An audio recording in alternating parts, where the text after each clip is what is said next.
Welcome back to 4Wheel Finance. In this video, I'll be breaking down how much you need to make in order to afford a 2023 Kia Stinger GT.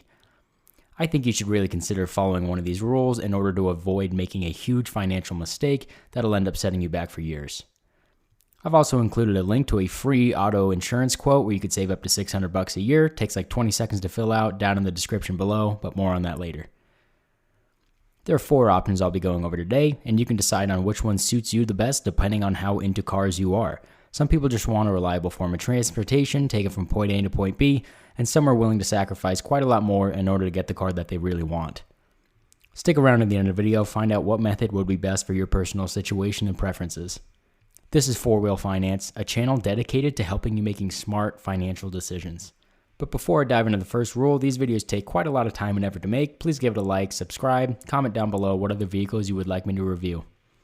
The first rule is the 24/10 rule, and this states that you must put at least 20% down, you shouldn't finance it for more than 4 years or 48 months, and the payment shouldn't be more than 10% of your monthly gross income. Given that the 2023 Kia Stinger GT has an MSRP of about $44,430, this would mean you should put down about $8,886. And with the average new vehicle interest rate of 3.86% and a 48-month term, this would bring your monthly payment to $800. Take note here that you're also paying about $2,800 in interest. Bankrate states that the average monthly insurance cost is about $148, but this varies quite a lot from person to person, where you live, how old you are, your gender, the demographic, how long you've been driving, etc. So use that smart financial link to see exactly how much it would cost for you to insure something like this. This would bring your monthly total to $948.33. Going back to that 24/10 rule, given your monthly cost is $948.33, you would need a monthly gross income of $9,483.30, which would equal about $113,799.60 annually. I really encourage you to take a look at the opportunity cost here. If you were to buy a cheaper $5,000 or $10,000 car in cash and put what would be your car payment of $800 in the market instead, over the course of 5 years with a relatively conservative 6% rate of return, this would turn into about $55,882.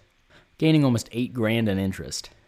Take a look at those Acorns and M1 Finance links in the description below. It's super easy to get started investing, and I encourage you to get started as early as you can.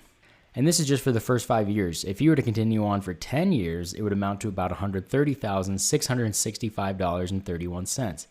Again, just at that 6% rate of return, which is pretty conservative. The stock market averages around 10% return per year. This next rule I'll be going over here is my own.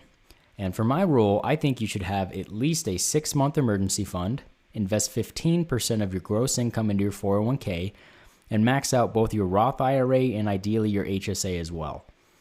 And I know this seems like quite a lot of saving and investing, but I don't give you a monthly percentage rule that you have to stick to in terms of spending. So it's up to you to decide if you want to spend some more of your free monthly income on a vehicle, car parts, or if you'd rather go out on vacations more or go out to eat. It's really up to you once that investing and saving portion is covered. And the 6-month emergency fund, it just ensures that you're covered in the case that anything crazy happens, like an emergency, especially if you're in a line of business such as commission or sales, where the monthly cash flow isn't necessarily the same. And the investment portion just gives you a little bit of financial security later in life when you're most likely going to need it the most. There's a lot of people out there saying, well, nothing's guaranteed, and that's totally true, but it's difficult putting a value on having peace of mind for yourself or your future. Next rule I'll be going over here is the Dave Ramsey rule, and he thinks you should have at least a 3 to 6 month emergency fund. The vehicle can't be more than 50% of your annual gross income, and you need to purchase it in cash. Given that the 2023 Kia Stinger GT starts at about $44,430, your annual gross income would need to be a minimum at $88,860. Ideally, it's nice to buy a vehicle in cash as you get a couple of pros and then you don't have to pay that $2,800 in interest and your insurance is a little bit lower, but there are some cons as well. Obviously, not everybody's got $45,000 in cash, and there's a chance that they could make a little bit more money in the market instead. The final rule I'll be going over here is the 1/10 rule, which was developed by Financial Samurai. Personally, I think this is one that the majority of people trying to build their wealth as quick as they can should really consider. It doesn't really allow you to buy a new car, but it's designed to help you spend responsibly, which reduces your financial car ownership stress and increases your net worth a little bit quicker over time. It's a pretty straightforward rule. It just states that you shouldn't spend more than 10% of your gross annual income on a car. It can be new or old, but obviously for the vast majority of people, it's going to be used, and you should own that vehicle for at least 5 years, but ideally more. And the theory behind this here is to minimize your financial stress, frees up a little bit of money to invest in assets or opportunities that may come your way. It's a lot more stressful and difficult making life decisions when you're worried about payments each and every month. Once again, this is 4Wheel Finance. If you have any questions regarding car buying or how much of a car you can afford, please leave them in the comments down below.